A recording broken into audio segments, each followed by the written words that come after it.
I'm so glad to welcome you to the Clark Howard Show. Our mission, to serve you and empower you so you make better financial decisions in your life. I'm going to start today with a big warning for you about how your cell phone could be eating up your wallet in a different way than I just talked about recently with your monthly cell phone bill. Nope, something else eating up your wallet. And it doesn't matter if you're iPhone or Android. Although my son says, Dad, you're the only person I know who uses an Android. Really?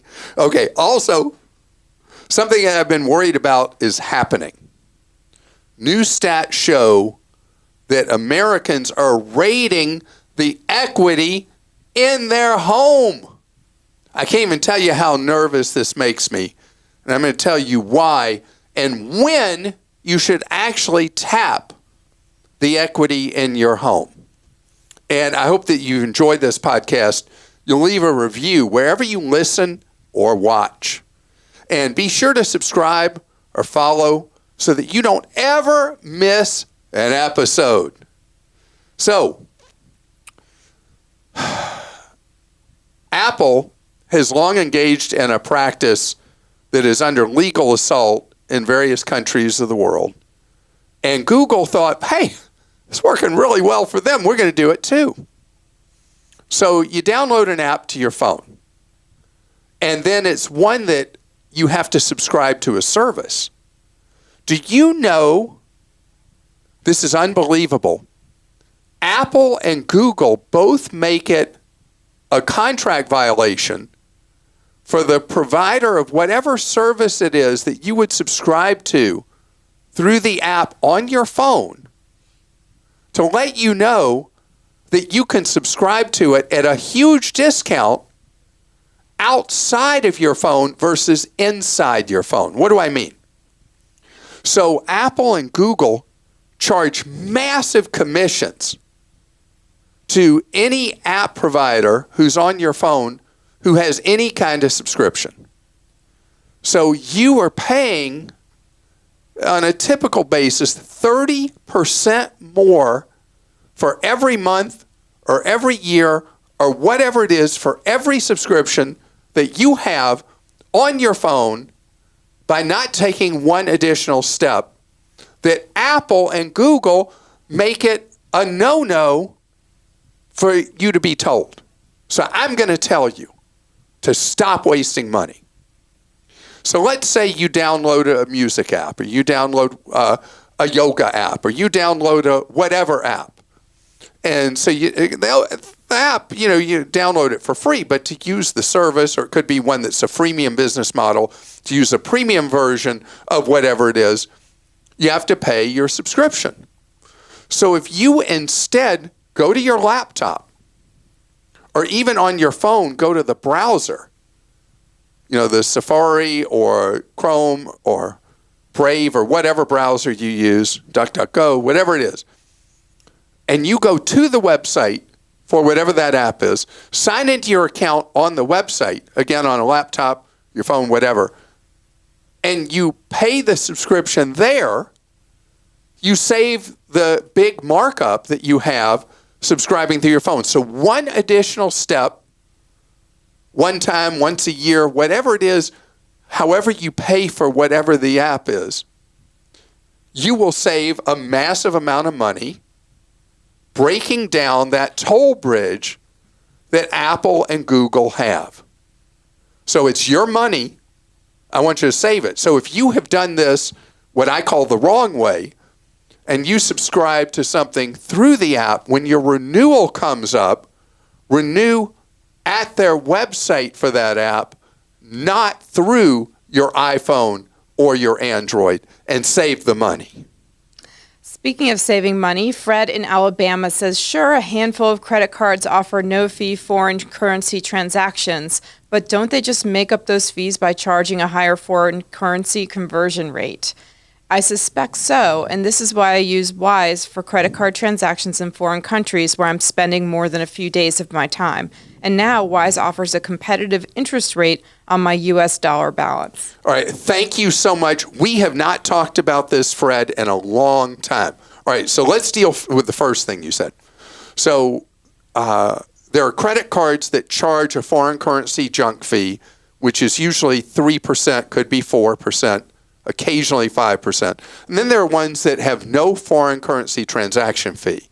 Then the second issue is if they're not charging that junk fee, are they using inflated rate for the currency transaction? Are they charging you something other than what's known as banker's buying rate?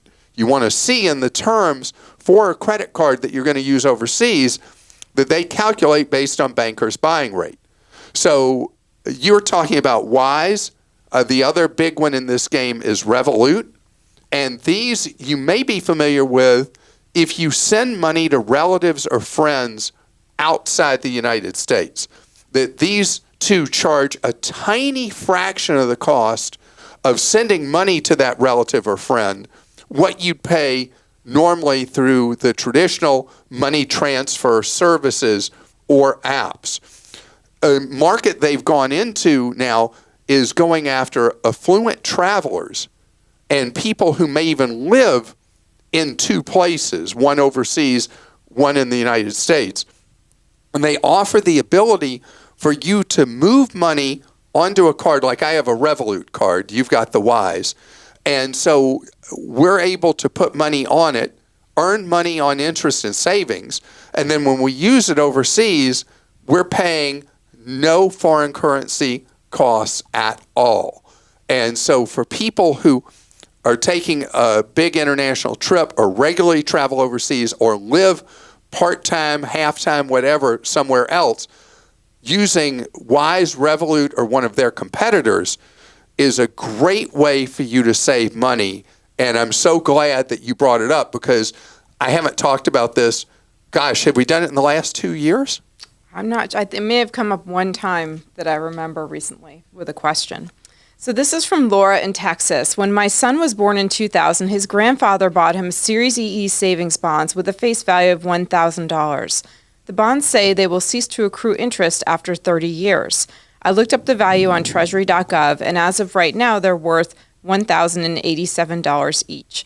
Should he cash in these bonds now while the value is higher than the face value, or will the value continue to increase? When is the best time to redeem these? He does not need the money at the moment. All right, so Laura, these have earned essentially no interest and fallen way behind inflation over the last 23 years. Series EE bonds are generally a pretty lousy purchase, and their cousin or sibling, Series I savings bonds, have proven over time to be a much better purchase. Right now, Series I savings bonds are earning a very high rate of interest that will reset in May, and there's not much tax that would be owed on cashing these in. I think that it would be good for your son to sell them and put them into something that would be much more productive than the interest that he's earning on the Series EEs, which is pitiful. And so there are lots of things I've talked about ways for him to put that money to work. If he's now out in the work world, I would want him to put the money in his own Roth IRA that will grow tax-free and be invested for his long-term future. That would be what I would do because I'm the man from Roth. I just love Roth IRAs, and you can read on Clark.com what those are and how they work, and that's what I would do. Chris in Texas says, in the last 2 years, I've taken over much of the finances and day-to-day operations for my aging parents. In doing so, I've taken steps to monitor their credit accounts through Credit Karma and have been added as a power of attorney to all of their financial accounts. One thing, however, I'm finding it difficult to get a good handle on is the sheer amount of spam and scam and phishing email that comes to their respective inboxes, as well as similar phone calls they receive on a daily basis. It's impossible to unsubscribe to everything, especially with so much personal information available on the internet. I've heard several advertisements from Discover about a free service they offer to help remove personal information from the 10 most popular people search websites, and I wonder if this is worthwhile or whether there's a practical way to go about this myself. I appreciate the great work you and your team do for all your listeners. Don't ever quit. All right, so Chris, first things first, I love it that you're stepping in to help your parents. This is fantastic. And it's something that more and more adult children are having to take on as parents age. So I'm going to make a suggestion to you first. Most of the emails that are really going to matter to your parents are from probably less than 20 people. And what I would do is help your parents migrate to a new email service, and I would recommend Proton Mail. The odds they're going to go a lot of junk mail and Proton, very low. And that you notify all their friends and family that would be key contacts to email a new Proton Mail account for each of them. Help them set them up, teach them how to use Proton Mail. And you want to segregate out that old email address and make it irrelevant in their lives, since most everything coming in there is spam, junk, etc. And that's why I love Proton Mail so much, is a clean sheet approach to email with the privacy that it affords. You said the other thing was spam phone calls or junk phone calls. What I had to do years ago with my mom was tell her if she didn't know who was calling, she couldn't answer her phone. And it took some retraining to get that through with her. But that's the key, is that you let something that's an unknown caller go to voicemail. You check it. If it's not somebody you need to talk to, you delete it. And so you have to be your own gatekeeper with the phone. The Discover free service, I don't think there's any harm in using it, registering for it. And I think it's neat that Discover does that. But as far as the big thing, it's got to be resetting their attitude about the phone and coming up with the new email address to start fresh just for friends and family. And again, I love what you're doing for them. All right, we've got to talk about something that really upset me the other day, and that's reading how the locusts, known as the banks, are back at it trying to get you to destroy the equity in your home. And we're going to talk about the proper use of a home equity line of credit or a home equity loan, not what the banks are pitching right now. TransUnion recently reported that the number of people taking out home equity lines of credit, HELOCs, is up 50% approximately in just a 1 year period of time they measured. People are going gaga over HELOCs and their sibling home equity loans. A home equity line of credit is kind of like having a Mad Money account where you're approved for a line, and then when you want to do something, you write a check against it. So there are circumstances, and the home equity loan is a different thing. It's a fixed rate where you're given a set amount of money that you then pay back typically over 5 years, 10 years, or 15 years. So what's the reason that you would pull equity out of your home? The principal reason, and you got to have a really good exception for it to be anything other than this, is to improve that home. Improve that home. But how do the banks pitch this? Oh, take a vacation. Pay off your high-interest credit cards. Buy a boat. Buy a car with a tax-smart home equity line of credit. This upsets me so much. You know why it upsets me? Because I saw what it did to so many hardworking Americans 16 years ago when people started having their homes foreclosed on because the banks pushed these home equity loans to the hilt and lines to the hilt, and people borrowed to buy stuff or to do things not for their home, eroded the equity in their homes. When the housing market went through its slump, they were between a rock and a hard place. couldn't sell, got foreclosed on. Brutal, brutal, brutal. But the bankers don't care. They just want to make their margins. And that's why they're pushing them. And like a fish with a hook in its mouth, the number of these people are taking out up 50% in a year. 50%. Because the bank said, I'm good for the money. Why don't I do it? Okay. So we're going to talk about different aspects of this. Number one, the purpose of a home equity line of credit or a home equity loan is to improve your home. A repair, a new roof, an addition, a renovation, something that preserves or enhances the value of the home.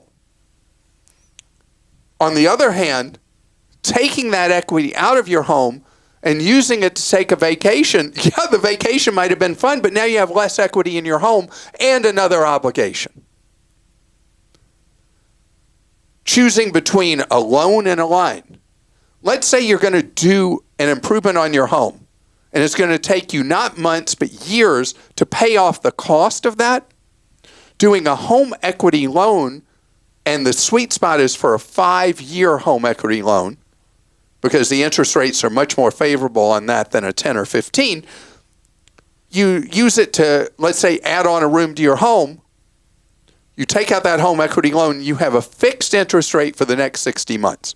You do a line, that rate floats. And as people have seen of late, as the Federal Reserve's been raising the interest rates it controls, home equity lines of credit go immediately up in tandem with the increases from the Federal Reserve that are not over yet. Okay, let me give another circumstance. Having a home equity line of credit would make sense. Roughly a third of Americans own their homes free and clear. And so that's a fantastic thing. Having a standby home equity line of credit, usually you can obtain these from a credit union with no closing costs or tiny ones. Having it there for an emergency fund, rainy day, whatever, is a fair thing. You wouldn't be taking out a lot of the equity of your home if you did have an emergency. You own your home free and clear. That's a different circumstance, because you'd never end up with a great deal of your equity eroded by that. But remember this rule. The purpose of a home equity line or loan is to improve that home, period. Christa, 50% increase. You know, it shows how successful advertising is. Mm-hmm. The banks start pushing this junk, and people respond. I remember, you may not remember this, but I remember in 2006, I was riding down an interstate, and a bank had this series of billboards that said, "Tap the equity in your home," is what the tagline was on every billboard. And one of them was a picture of a family smiling in a boat. Another was a picture of a family smiling by their new car. Another was a picture of people on a vacation somewhere. And it was all about tapping your house for lifestyle. And I remember then I was doing radio, being on the radio show and saying, mark my words, this is going to burn you. Don't do this. Don't let the sea serpent bank take advantage of you and con you into harming your financial security and your financial future. This was brought to you by the American Bankers Association. Yes. Yep. Okay. Justin in Illinois has a question. You recommend not disclosing that you'll be paying cash when purchasing a used car. But what do you do when the salesperson asks? Do you lie, then bait and switch after a price has been agreed upon? Or is it better to just do the financing and pay the car loan off immediately? What's to stop them from increasing the price of the vehicle once they find out I'm not financing? So that's a very good question. And I guess I'm not asking you to lie. I'm asking you to say, I'm just not sure. Just tell a little fib. And it would be possible that the F&I department would try to blow the deal up. The salesperson's just trying to make the deal with you, and then you end up in the finance and insurance department. That's where all the profit is in dealerships, by the way. And they'll try to sell you some kind of garbage extended warranty, and they'll try to sell you some kind of service plan for coming in for your maintenance visits for the vehicle, and they'll try to say the financing, and you just keep smiling and you say, oh, no, thank you. Oh, no, thank you. Oh, no, thank you. And you'll know they're people you shouldn't be buying from in the first place. If you've already made a deal on the price of the vehicle, then they say, well, we're just not going to sell it to you for that.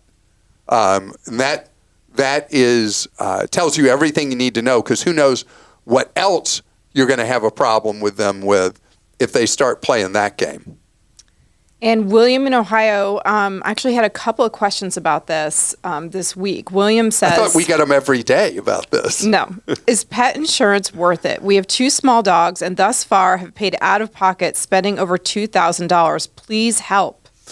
Well, William, this is a real difficult one to answer, because we now provide medical care to our pets through veterinary practices that very much mimic things that we do in human medicine.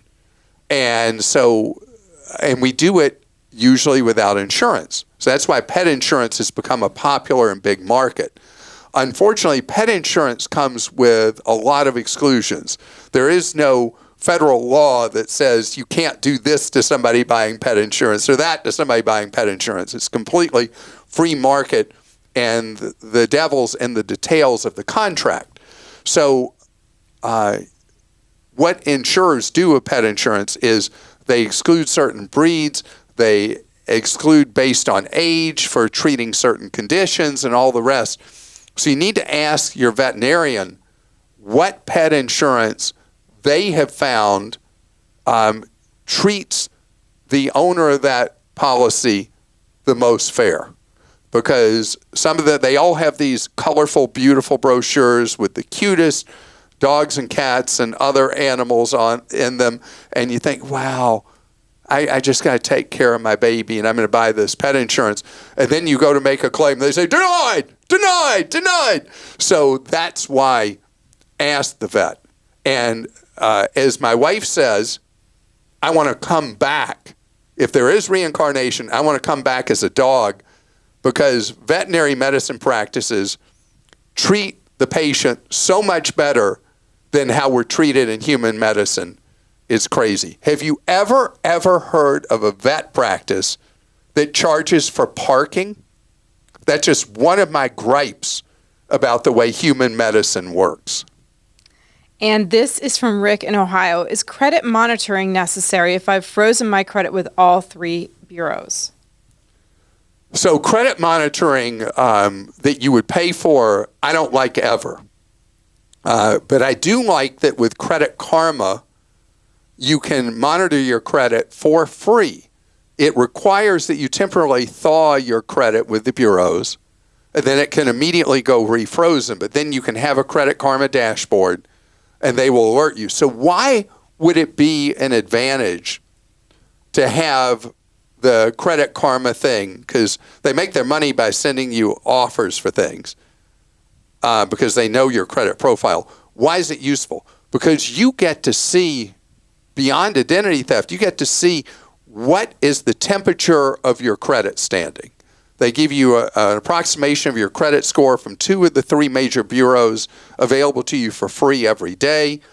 And you're able to see, oh, my score's going down, trending down, what's going on? And then they show you what factors are sending your score into reverse, and then what factors you could change that'll bring your score back up. So credit monitoring as a tool to deal with identity theft is useless. That's why credit freeze is so phenomenally valuable. But knowing what's going on with your credit, monitoring it, is far more than just hoping you have early warning of an identity thief.